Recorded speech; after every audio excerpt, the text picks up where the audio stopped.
lain yang lebih menjelaskan tentang makna hadis, bahwa Rasulullah pernah datang ke rumah beliau dari safar, dan aku telah menutup kamarku dengan tirai yang bergambar-gambar. Maka ketika beliau melihat, beliau mencabutnya dan mengatakan, asyaddun nasi 'adzaban yaumil qiyamah alladzina yudahuna bi khalqillah. Qalat faj'alnahu wisadatan aw wisadatain. Kharajahu al-Bukhari wa Muslim. Wa zada Muslim ba'da qawlihi hatakahu wa talawan wajhu. Jadi diriwayatkan oleh Bukhari dan Muslim, hanya bedanya dalam riwayat Muslim ada tambahan wa talawan wajhu, berubah muka beliau. Dan ini saling menjelaskan. Juga dari Aisyah masih, bahwa Rasulullah pernah datang kepada beliau dari safar dan dia telah memasang dernukan. Dernuk dikatakan dalam penjelasannya bi dhammid dal al-muhmalah, dengan kasrah di dalam dalnya, durnuk. Yuqal fihi durnuk, kadang-kadang disebut juga durnuk dengan mim. Maknanya adalah dikatakan oleh Khattabi itu syurah al-hadis, di antara para syarih al-hadis, penjelas hadis yang menerangkan hadis. Kata dia, huwa thawbun ghalidh lahu khumlun idza farasha fa huwa bisat wa idza 'allaqa fa huwa sitr. Satu bahan atau pakaian yang kalau diletakkan di bawah dia bisa menjadi alas dari tempat duduk, bisat, dan kalau diletakkan di atas menjadi tirai. Jadi dia bisa sebagai tirai, bisa sebagai alas. Itu darnu. Dan juga ada gambar-gambarnya. Maka ketika Aisyah telah menggantungkan durnuk tadi, fihi tanasil, ada gambar-gambarnya. Di sini menunjukkan kalau tanasil kadang-kadang bermakna gambar, bukan patung saja. Kenapa? Bagaimana ada patung di tirai? Bagaimana ada patung di bisat, hamparan? Yang dimaksud tanasil di sini adalah gambar-gambar dalam bentuk yang bernyawa. Manusia, hewan, burung-burung, dan sebagainya. Kata Aisyah, fa'amarani an anji'aha fanaza'tuh. Dia merintahkan aku untuk mencabutnya, maka aku cabut dia. Diriwayatkan oleh Bukhari. Dalam riwayat lain diceritakan tentang gambarnya, bahwa gambarnya ada gambar khayl zawatul ajniha. Ada gambar kuda yang memiliki sayap. Biasanya itu kuda yang bersayap. Tambahan ini dari Muslim juga.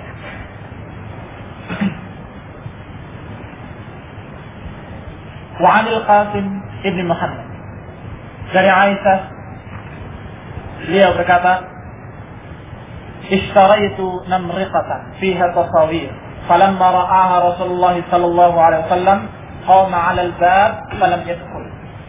Aku membeli namriqah bi fathhin nun, dengan fathah di nun, dan kemudian dhammah ra, namriqah. Dikatakan maknanya adalah jamaknya namariq, yaitu al-wasa'id allati yasif ba'daha ila ba'd, wa qila al-wisadah allati yajlis 'alayha. Semacam bantal, tapi yang kadang-kadang bantal ini dipakai untuk duduk juga. Itu namriqah, untuk bersandar begitu, bantal-bantal. Fiha tasawir, ada gambar-gambarnya. Maka ketika beliau melihatnya, maka dia berdiri di pintu dan tidak masuk. Falam yadkhul, dan tidak mau masuk. Fa'aradtu fi wajhil karahah, aku melihat di mukanya al-karahah, kebencian atau ketidaksukaan. Qultu ya Rasulullah, atubu ila Allah wa ila rasulih ma adnabtu. Aku bertobat kepada Allah dan kemudian aku minta maaf kepada engkau. Apa salahku? Apa dosaku? Dijawab oleh Rasulullah SAW, ma balun namriqah, bagaimana dengan namriqah itu? Aku membelinya agar engkau duduk di atasnya dan engkau bersandar padanya. Faqala Rasulullah SAW, inna ashab hadhihi as-suwar yu'adzabuna yawmal qiyamah. Dia bersabda, sesungguhnya pemilik atau penggambar gambar-gambar ini diazab di hari kiamat. dan dikatakan kepada mereka, ahyu ma khalaqtu, hidupkan apa yang kau ciptakan. Wa qala innal bait alladhi fihi as-suwar la tadkhuluhu al-malaikah, dan kemudian mengatakan bahwa rumah yang di dalamnya ada gambar-gambar maka tidak akan dimasuki oleh para malaikat. Hadis ini diriwayatkan oleh Bukhari dan Muslim. Dalam Kitabul Libas, dalam Sahih Bukhari Kitabul Libas, bab man karihal qu'ud 'ala as-suwar, babnya bab tidak sukanya duduk di atas gambar-gambar. Ini di atas bantal-bantal yang bergambar. Muslim juga Kitabul Libas, dan babnya bab tahrimut taswir suratul hayawan, masih dalam bab yang tadi, yang sebelumnya. Jelas mestinya dengan hadis-hadis yang sekian ini. Jelas apa hukumnya menggambar dan menaruh gambar itu di rumah kita. Nah, musibah yang terbesar pada hari ini tidak dipahaminya hukum ini di antara masyarakat kita. Bahkan kita sendiri, saudara-saudara kita sendiri. Bahkan orang-orang yang berjuang, yang berdakwah di jalan Allah nggak paham. Sehingga rahmat itu jauh. Karena malaikat yang tidak masuk, di antaranya malaikat rahmat. Malaikat yang akan memberikan rahmat pada mereka terhalang oleh gambar-gambar itu, sehingga jauh dari rahmat Allah Subhanahu wa taala. Aisyah radhiyallahu anha, Ibnu Abbas radhiyallahu anhu, Ibnu Mas'ud radhiyallahu anhu, dan seluruh para sahabat radhiyallahu anhum ajma'in, begitu mendengar hadis satu saja cukup bagi mereka untuk melaksanakan, dan untuk sami'na wa ata'na cukup. Riwayat satu sahih selesai, dia akan tinggalkan keharaman-keharaman itu. Tidak pakai mikir dan ragu-ragu. Sedang kita sudah berapa riwayat yang sudah kita dengar hadis-hadis ini, masih kurang jelas, kurang yakin. Aisyah begitu mendengarkan Rasulullah bersabda demikian, langsung ketika itu juga dia menggunting tirai yang dilarang oleh Rasulullah. Dan kemudian dalam riwayat ini dikatakan, ada tambahan dalam riwayat Muslim bahwa Aisyah berkata, fa'akhadtuhu faj'altuhu mirfaqataini fakana yartafiqu bihima fil bait. Aku jadi potong dan jadi dua bantal, sehingga terpotong itu gambar, tidak berbentuk gambar lagi. Maka Rasulullah mau bertekan atau bersandar padanya. Wa 'an Ibnu Abbas radhiyallahu anhu qala Rasulullah sallallahu alaihi wasallam, la tadkhulul malaikatu baitan fihi kalbun wala surah. Muttafaqun alaih baina Bukhari Muslim. Sepakati oleh Bukhari dan Muslim. Lafaznya lafaz Muslim. Dari Ibnu Abbas radhiyallahu anhu bahwa Rasulullah sallallahu alaihi wasallam bersabda, la tadkhulul malaikah, malaikat-malaikat tidak akan masuk satu rumah yang di dalamnya ada kalb wa surah. Ada anjing dan ada gambar. Sudah jelas. Di samping haramnya melukis, juga haramnya menempelkan dan meletakkan gambar-gambar itu di rumah kita. Dan dikeluarkan oleh Muslim dari Zaid bin Khalid, dari Abi Talha secara marfu', la tadkhulul malaikatu baitan fihi kalb wala tamathil. Dalam riwayat lain ini dikatakan, malaikat tidak akan masuk ke satu rumah yang ada anjing dan tamathil, timsal. Timsal ini saya katakan tadi maknanya patung. Tapi kadang-kadang juga dimaknakan gambar-gambar yang tidak berbayangan. Ya, ini gambar-gambar yang dua dimensi. Dalam Sahih Bukhari dari Ibnu Umar radhiyallahu anhu, dari Nabi sallallahu alaihi wasallam, bahwa Jibril alaihi salam qala, Jibril alaihi salam berkata, inna la nadkhulu baitan fihi kalb wala surah. Jadi dijelaskan di sini di antara malaikat yang tidak masuk adalah Jibril. Kata Jibril, kami tidak masuk ke rumah yang dalamnya ada anjing, dan tidak pula ke rumah yang dalamnya ada gambar-gambar. Masih dalam Kitabul Libas, sehingga gampang nyarinya. Jadi kalau masih penasaran, barangkali kurang yakin, buka kitab Sahih Bukhari dan Muslim, langsung ke babnya. Kitabnya Kitabul Libas, babnya dalam Muslim bab tahrim suwar, tahrim taswir. Sedangkan Bukhari babnya bab la tadkhulul malaikatu baitan fihi surah. Bab tidak masuknya malaikat ke rumah yang ada gambar-gambar di dalamnya. Jelas, gampang mencarinya. Kalau Fathul Bari juz ke-10. Dan riwayat ini juga diriwayatkan oleh Aisyah dan Maimunah yang seperti itu maknanya. Wa kharraja Muslim an Abil Hayyaj Al-Asadi qala li Ali radhiyallahu anhu ala ab'athuka ala ma ba'athani alaihi Rasulullah sallallahu alaihi wasallam. Dikeluarkan oleh Muslim dari Abil Hayyaj Al-Asadi, dia berkata kepadaku Ali. Jadi dari Abil Hayyaj ini dia mengatakan bahwa Ali mengatakan kepadaku dengan ucapan, tidakkah atau maukah aku utus engkau dengan seperti apa yang diutus aku oleh Rasulullah. Paham tak?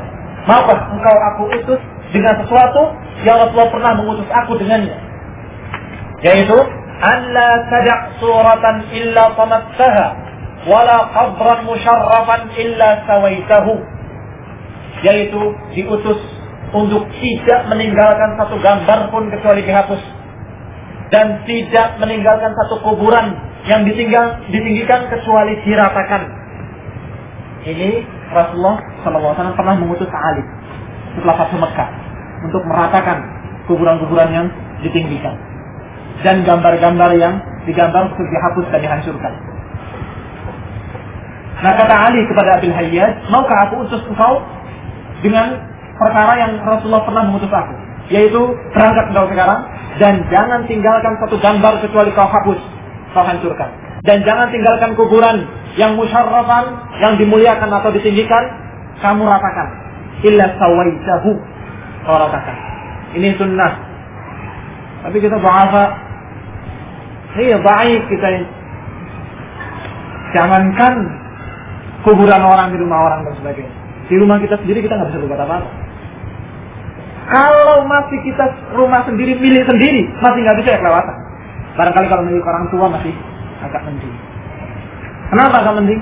Ya kekuasaan orang tua, kamu tinggal nasihati dia, nggak bisa, salah, selesai. Tapi kalau milik sendiri, rumahnya dan gambar itu masih ada, haji, hari, iya, hadis sekian banyaknya, riwayat yang sahih, sekian jelasnya dan demikian terangnya. La ilaha illallah. Wa kharaja Abu Dawud bi sanadin jayyid an Jabir radhiyallahu anhu. Abu Dawud mengeluarkan dalam sunannya dengan sanad yang bagus, jayyid, dari Jabir radhiyallahu anhu bahwa Nabi sallallahu alaihi wasallam memerintahkan Umar ibn al-Khattab pada waktu Fathu Makkah, ketika dia di Batha, an ya'ti al-Ka'bah fayamhu kulla suratin fiha falam yadkhulha an-nabi sallallahu alaihi wasallam hatta muhiyat kullu suratin fiha. Dikeluarkan oleh Abu Dawud dalam sunannya dan diriwayatkan juga oleh Imam Ahmad dalam musnadnya juz ketiga bahwa Umar bin Khattab pernah diperintahkan oleh Rasulullah SAW untuk masuk ke Ka'bah. Jadi dalam Ka'bah itu ada gambar-gambar, digambar Nabi Ismail, digambar Nabi Ibrahim, digambar malaikat-malaikat yang bersayap dan sebagainya.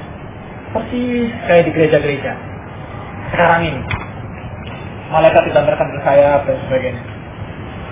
Digambarkan Nabi Isa dengan tongkatnya, menggembala kambing dan sebagainya. Begitu digambar-gambar Nabi Ibrahim, Nabi Ismail dan lain-lainnya. Dan juga berhala-berhala. Jadi selain gambar ada juga berhala-berhala. Maka beliau alaihi salatu wassalam mengutus Umar radhiyallahu anhu untuk masuk ke Ka'bah, fayanhu kulla suratin fiha, dan menghapus semua gambar yang ada dalamnya. Dan beliau tidak masuk kecuali setelah semuanya dihapus, baru beliau mau masuk ke Ka'bah tersebut. Kemudian juga masih Abu Dawud.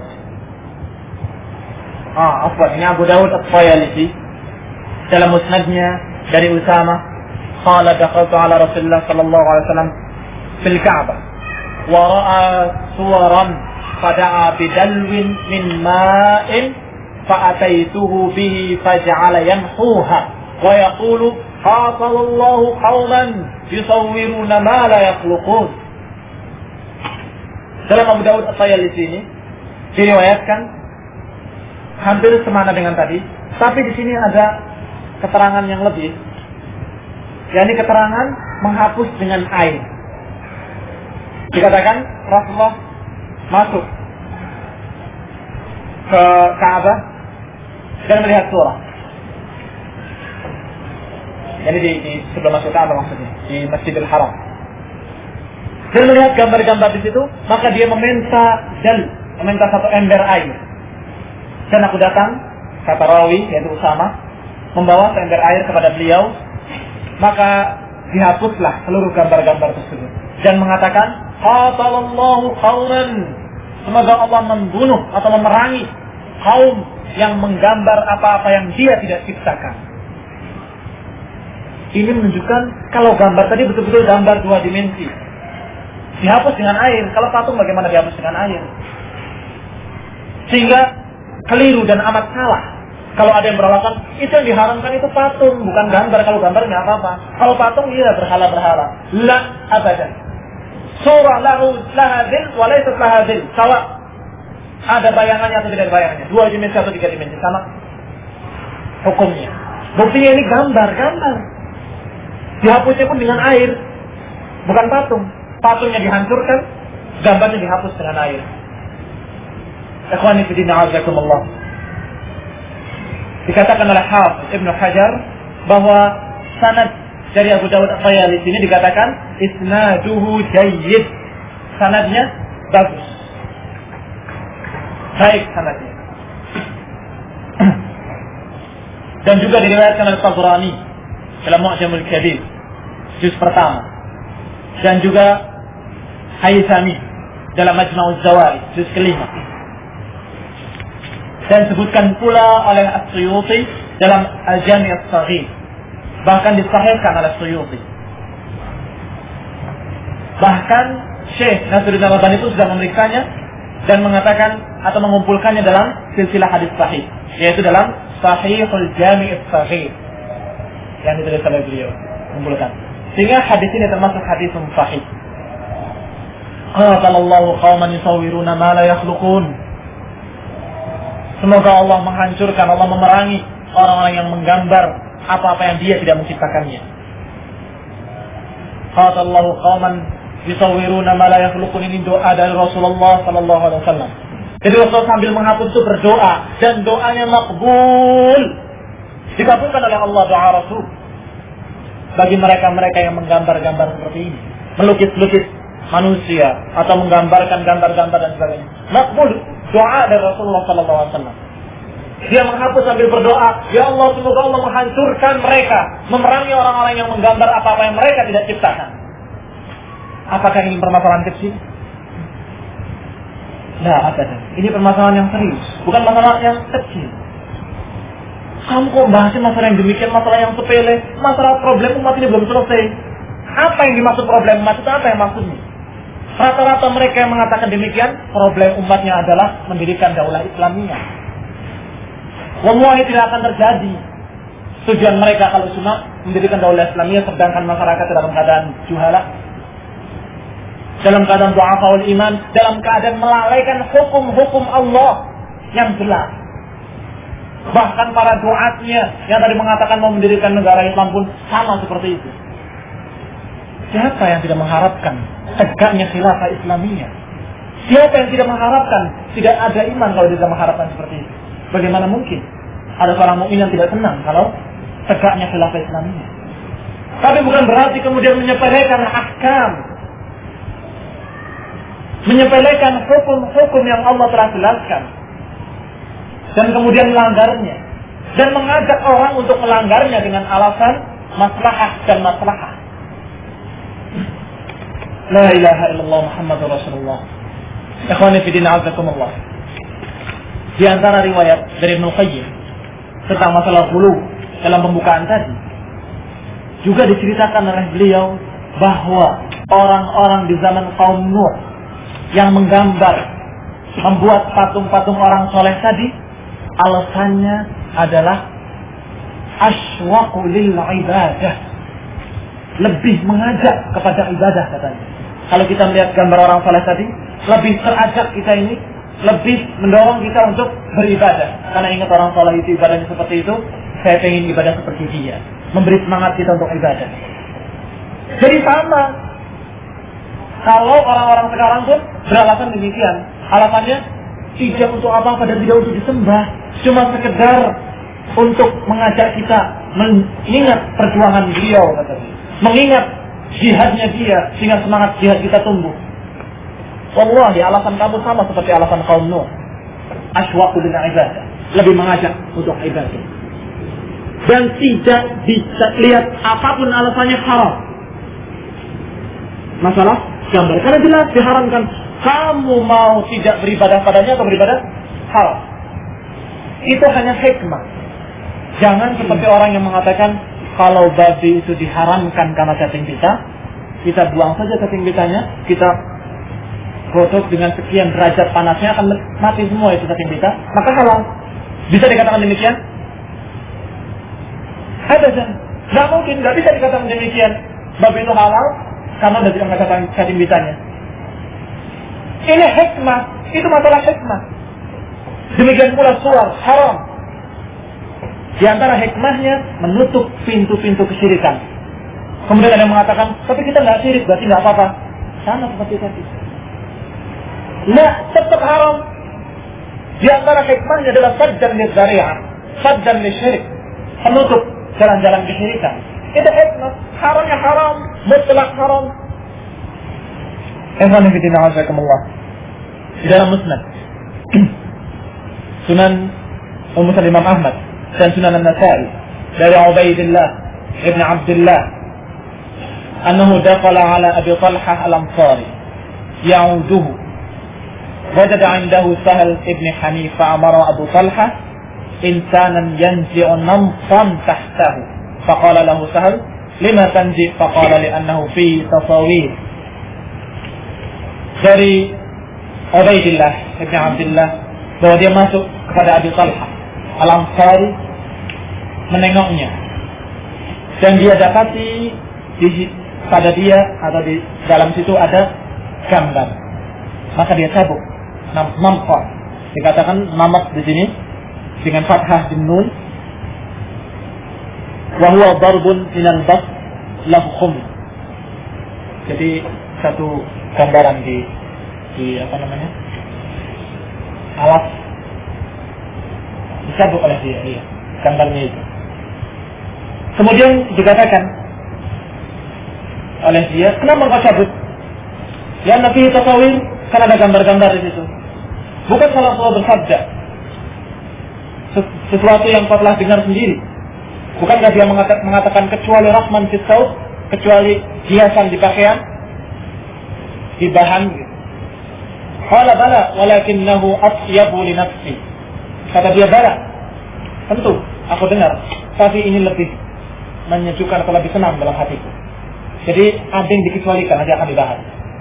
Ada yang dikecualikan, yaitu gambar yang dihinakan, yang direndahkan gitu. Kata dia, bukan Rasulullah mengatakan demikian? Iya, tapi lebih tenang kalau dihapus, lebih tentram hatiku. Karena masalah itu pun ada khilaf nanti. Insyaallah akan dibahas komentarnya. Kita sebutkan dulu hadis-hadisnya seluruhnya. Dikeluarkan oleh Bukhari dalam sahihnya dari Aisyah, anna Nabi sallallahu alaihi wasallam lam yakun yatruk fi baitihi shay'an fi tasalib illa naqada. Bahwa Rasulullah sallallahu alaihi wasallam tidaklah meninggalkan di rumahnya sesuatu yang ada gambarnya kecuali dia batalkan, dia rusak.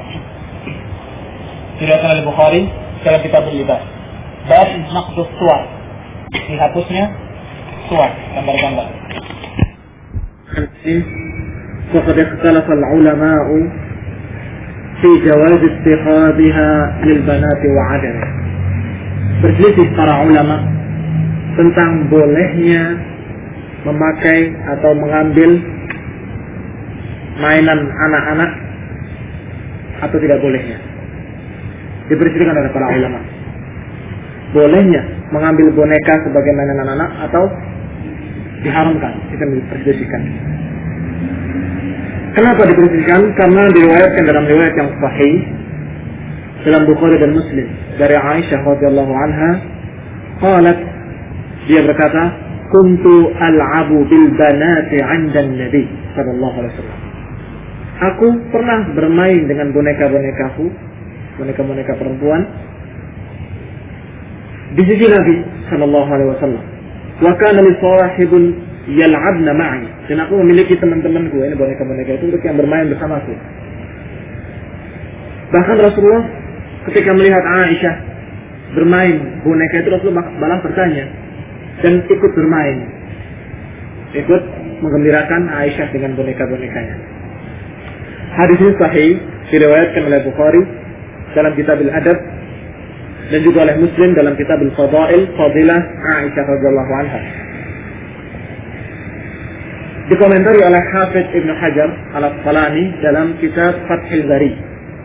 Dalam kitab berdalil dengan hadis ini atas bolehnya mengambil boneka-boneka mainan untuk bermainnya anak-anak perempuan. Wa khassa dzalika min umumin nahi, dan kemudian dikhususkan pembolehan ini dari keumuman larangan. Secara umum dilarang segala macam model bentuk patung ataupun gambar. Dan dikhususkan khassa dari hadis yang umum tadi, yaitu boneka-boneka ini. Wa bihi jazima ayal. Disinilah atau dengan ini kuat berpegang ayal. Wa naqalahu 'anil jumhur, dan dia menukil, ayat ini menukil rahimahullah dari ucapan jumhur atas bolehnya boneka-boneka bagi anak-anak perempuan. Wa annahum ajazu bai'a la'ibil banat litadribihinna min sigharihinna ala amri buyutihinna wa awladihin. Dan mereka jumhur ulama membolehkan permainan atau membolehkan boneka-boneka untuk anak-anak perempuan untuk mendidik mereka dari mulai kecil mereka agar bisa mengurusi urusan rumah tangga mereka dan anak-anak mereka kelak dilatih dari kecil. Ini jumhur. Tapi sebagian ulama berkata, zahaba ba'duhum ila annahu mansukh. Sebagian mereka mengatakan hadis ini mansukh, dinasakh. Wa ilaihi mala Ibnu Battal. Dengan pendapat ini condong kepadanya Ibnu Battal dan juga diriwayatkan dari Abi Zaid dari Imam Malik rahimahullah. Dia mengatakan annahu kariha an yashtari ar-rajul li bintihi as-suwar. Kata Imam Malik, dia itu tidak suka untuk membeli atau untuk seorang laki-laki membeli boneka untuk anak perempuannya. Makruh, enggak disukai oleh dia, oleh Imam Malik. Wa min thamma rajjaha ad-Dawudi annahu mansukh. Dan juga Imam ad-Dawudi mengatakan bahwa riwayat ini mansukh. Tapi jumhur mengatakan boleh.